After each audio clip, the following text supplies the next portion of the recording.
यूँ तो 12th pass out के लिए बहुत सारी जॉब अपॉर्चुनिटी है, लेकिन मैं इस वीडियो में आपको उन नौकरियों के बारे में बताऊंगा जो आपको 12th के बाद एक अच्छी नौकरी, एक अच्छा पैसा और एक एडवेंचरस लाइफ देगी। आप किसी भी स्ट्रीम से हो, मैथ्स, बायो, कॉमर्स, तो आप इन नौकरियों के लिए एलिजिबल हो। लेकिन सबसे बड़ी एलिजिबिलिटी इन नौकरियों की यह है कि यदि आपने डिफेंस में जाने का, फौजी बनने का सपना देखा हो, आपने खुद को एक वर्दी में देखने का सपना देखा हो, और या फिर आपने देश सेवा करने का सपना देखा हो दोस्तों, मैं एयरफोर्स, नेवी और आर्मी 12th पास आउट को एक अच्छी नौकरी, एक शानदार जॉब देने का मौका देती है। मैं बात कर रहा हूं एयरफोर्स में एज ए एयरमैन, नेवी में एज ए सेलर और आर्मी में एज ए सोल्जर 12th पास। तो आइए बात करते हैं कैसे है कि क्या होता है इनका सिलेक्शन प्रोसेस और क्या है एज लिमिट। मैं सबसे पहले आपको बताऊंगा एयरफोर्स के बारे में। सबसे बड़ी बात, आप डिफेंस फोर्सेस को दो प्रकार से ज्वाइन कर सकते हो।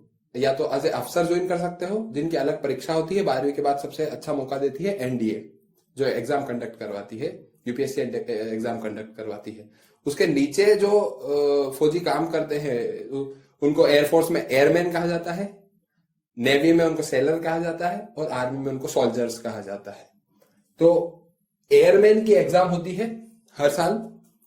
आपकी एग्जाम होगी सितंबर में, पहली जो आप एग्जाम देने जाओगे वो होगी आपकी सितंबर में। यदि आपने इस साल आपकी 12th पास करी है, जो आपका मई में रिजल्ट आएगा, तो सितंबर में you will be giving your first exam. So जून और जुलाई में इसका form filling application form filling की प्रोसेस चालू हो जाती है। 6 महीने का अंतराल आपको मिलता है 12वीं पास होने के बाद पढ़ने का, तैयारी करने का और आपके पहले अटेम्प्ट में एग्जाम को क्लियर करने का। मैं आपको अगले वीडियो में बताऊंगा इसकी स्ट्रेटेजी। नेवी में फिजिक्स और मैथ्स जरूरी हो जाता है, तो दूसरे स्ट्रीम वाले इसमें अप्लाई नहीं कर सकते। लेकिन आर्मी और एयरफोर्स और नेवी में से आप क्या चुने, मतलब आप क्या, कौन सी, अगर आप जैसे बायो के, एयरफोर्स के बारे में आपको मैं सबसे पहले बताऊंगा। एयरफोर्स में एयरमैन बनने के लिए 2 एग्जाम होती है, मतलब एक एग्जाम के 2 अलग अलग सेक्शन होते हैं। एक एक्स ग्रुप होता है और एक वाई ग्रुप होता है। 2 ग्रुप्स बोले अपन तो ज्यादा सही रहेगा। एक्स ग्रुप टेक्निकल होता है, टेक्निकल, तीनों में टेक्निकल ब्रांच एक होती है, तो एक्स ग्रुप को टेक्निकल कहा जाता है और वाई ग्रुप को नॉन टेक्निकल कहा जाता है, सबसे पहले मोटा मोटा। अब टेक्निकल ब्रांच बस मैथ्स वालों के लिए ही बनी है, ऐसा है, ये मानना पड़ेगा अपने को। तो क्योंकि उसमें मैथ्स और फिजिक्स आती है और मैथ्स ब्रांच वाले उसको अच्छे से कर सकेगा, तो मैथ्स वालों के लिए एक्स ग्रुप एयरफोर्स में। वैसे ही नेवी में सेलर होता है, उसको सेलर बोलते हैं। इसमें बस फिजिक्स और मैथ्स एसेंशियल हो जाती है। अब इसमें भी 2 पार्ट हो जाते हैं, एक टेक्निकल जिसको डबल ए, एग्जाम का नाम डबल ए होता है, और एक नॉन टेक्निकल जिसमें उसको एग्जाम का नाम एसएसआर होता है।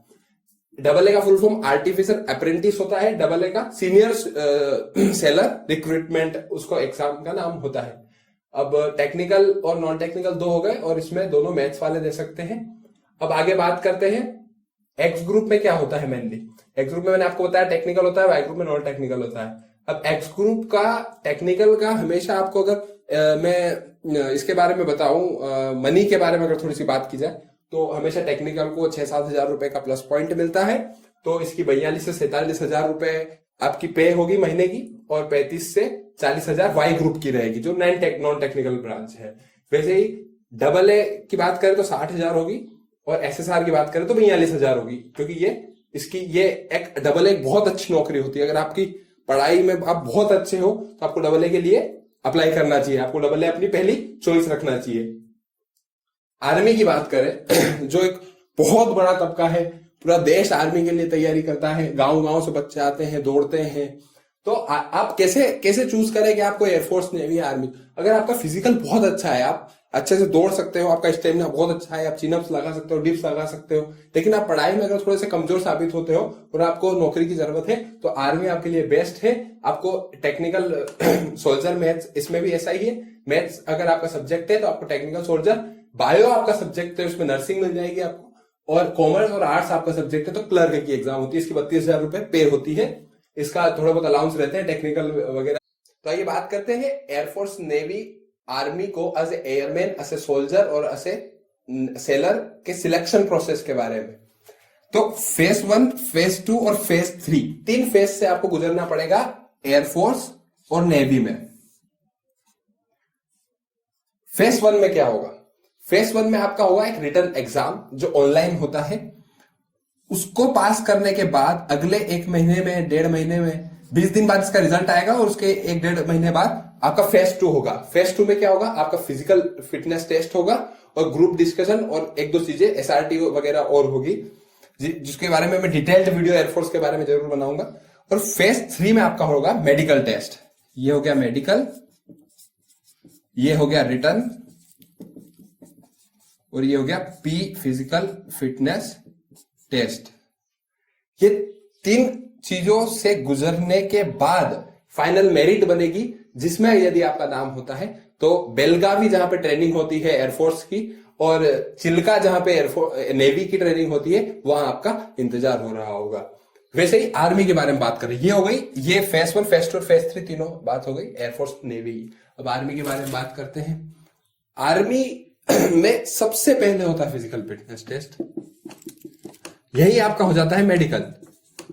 मैं एक और बात बताना चाहूंगा, पूरा देश तैयारी करता है एक बार फौजी बनने के लिए, आर्मी बनने के लिए। गांव गांव से बच्चे दौड़ते हैं और इस फिजिकल फिटनेस टेस्ट के लिए तैयारी करते हैं। फिर यही आपका मेडिकल होता है और फिर होता है रिटर्न। इसके बाद आपकी फाइनल मेरिट आती है और इसके बहुत सारे ट्रेनिंग सेंटर्स है। तो अब मैं आपको बताने जाऊंगा कि आप कैसे खुद को, सबसे पहले अगर ये आपका फिजिकल भी अच्छा है, आप पढ़ने में भी अच्छे हैं, तो आपको तीनों एग्जाम के लिए अप्लाई करना चाहिए।